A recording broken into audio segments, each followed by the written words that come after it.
Salut, ici je suis au Chili et je m'apprête à vous emmener pour un voyage à la rencontre des peuples indiens du Pacifique. Qu'ils soient mapuche, quechua ou bien métis, tous ont un lien privilégié avec l'eau, un élément qui leur permet le plus souvent de survivre dans un monde où les écarts sociaux se creusent de plus en plus. Cette aventure commence ici, au cœur de la nature.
Je pars pour le Chili, un voyage de plusieurs milliers de kilomètres vers le sud.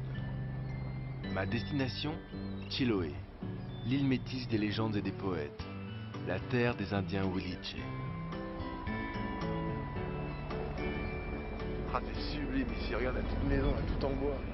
C'est marrant parce qu'on est vraiment en Patagonie, hein, au cœur du sud du Chili. On se croirait dans le golfe du Morbihan, quoi. En Bretagne.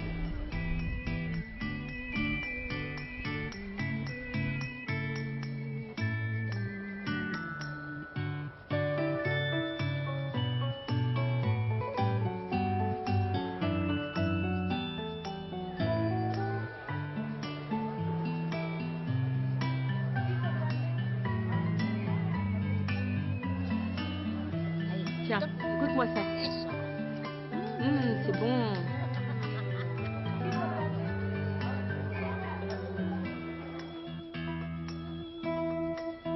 À Castro, la capitale, j'ai rendez-vous avec Renato Cardenas, anthropologue et gardien des légendes de l'île. De Francia. En France, on entend pas mal d'histoires sur Chiloé. De Chiloé. Qu'est-ce qui est différent ici? Par rapport au reste du monde, notre nature à nous, c'est que notre nord est votre sud. Vous, vous habitez une partie du monde où vous tombez de la terre. Mais nous, on a les pieds à l'envers en regardant le sud. La source énorme, c'est l'Amérique, t'amène à te sentir facilement les premiers hommes à la terre. Si tu marches dans la montagne de nuit, d'illuminer seulement pour les étoiles et la lune, tu es le premier homme dans la terre. Nous sommes terre, eau, bois. Qui sont vraiment les habitants de Chiloé? Nous sommes un mélange terrible. Nous sommes de deux composantes génétiques, l'espagnol et la mapuche. Nous sommes tous ici fils d'une femme mapuche. Nous sommes tous des métis. Cet élément biologique fait que cette société assume toutes ses composantes culturelles. Tu peux me parler de la relation des Chilotés avec l'eau et la mer? On dit qu'un chilote meurt toujours quand la marée commence à baisser, jamais quand la marée monte. Il y a une conception mystique de la mer. La naissance de cet archipel provient d'une lutte féroce entre les éléments de la terre et de la mer. Entre Kaikal Velu, le serpent de la mer, et Tentel Velu, qui est le serpent de la terre.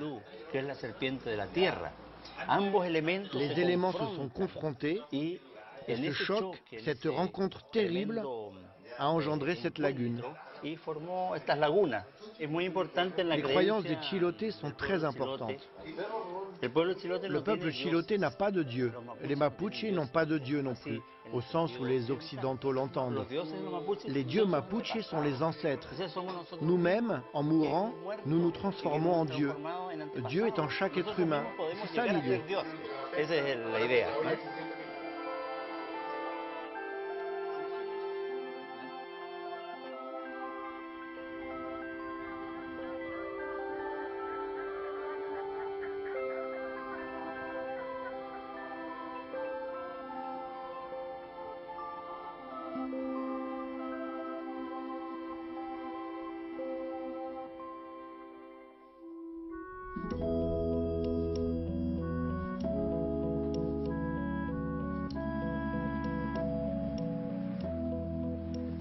Le vent se lève sur Chiloé, il y a de la pluie, du soleil. Moi j'ai rendez-vous avec Antonio Torres Munoz, qui est pêcheur, mais surtout poète. Voilà, il doit m'emmener à la découverte de son île.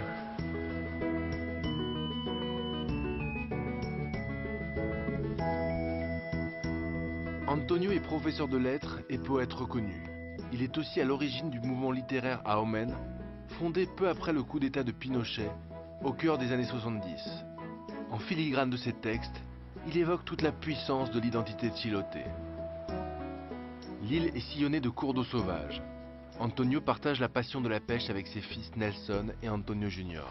Ouais, c'est chaud. Le pont de la rivière Kouai. Un bon endroit pour se promener avec une canne à pêche ici. Waouh, c'est sublime ici aussi.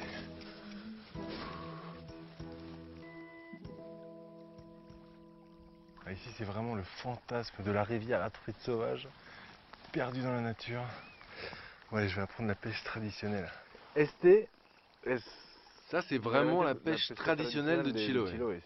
Ce type de pêche vient certainement des peuples les plus primitifs. Ils venaient de la mer et ne cultivaient pas la terre. Ils étaient nomades. Alors on peut dire que leur foyer était leur bateau. Il faut que tu m'enseignes cette technique. Vamos.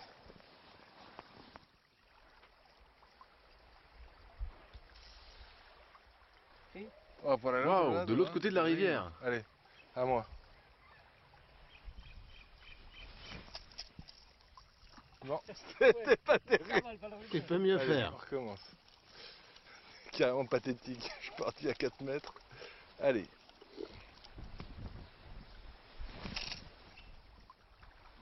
Et c'est parti. Je suis pas exactement de l'autre côté de la rivière, mais c'est toujours mieux que tout à l'heure.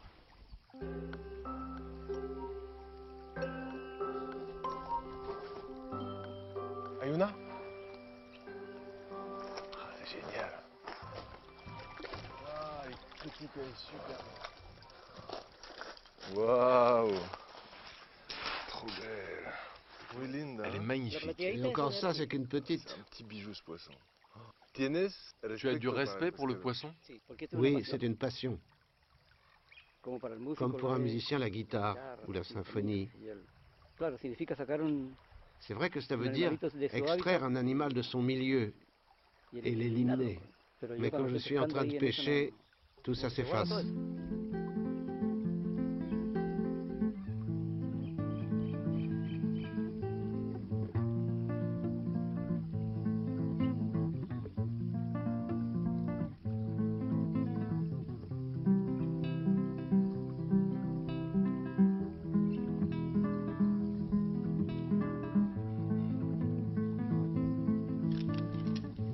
Ah, j'ai une tape là. Oh, elle est belle. Waouh!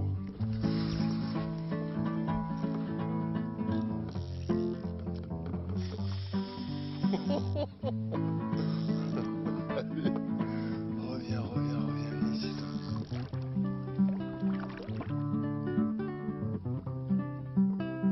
Waouh! C'est magnifique! Waouh! Elle est superbe!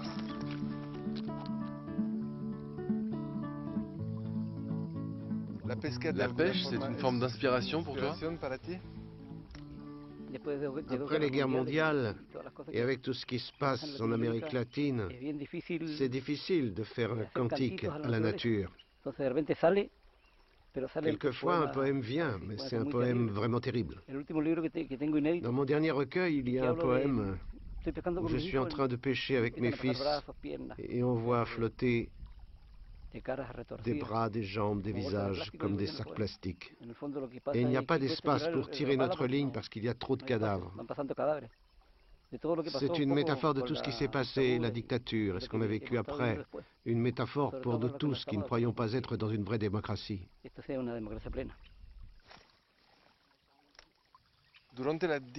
pêchais pendant la dictature?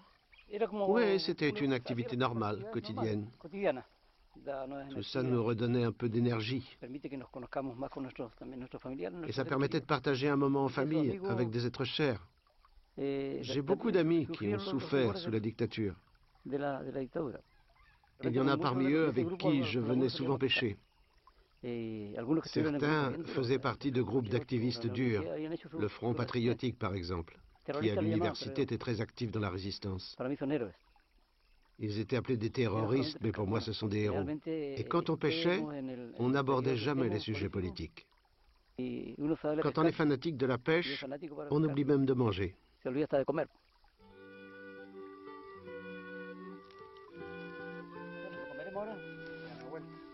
trop beau, c'est trop beau, c'est trop beau.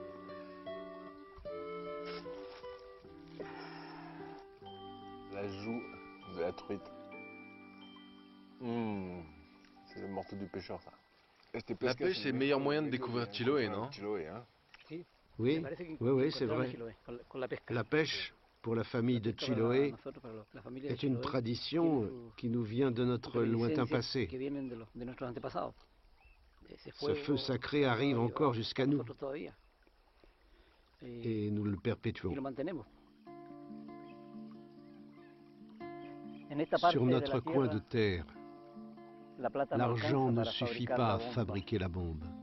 Nos femmes profitent de leurs premiers ovules mûrs pour remplir les rues de cernes et d'espoir.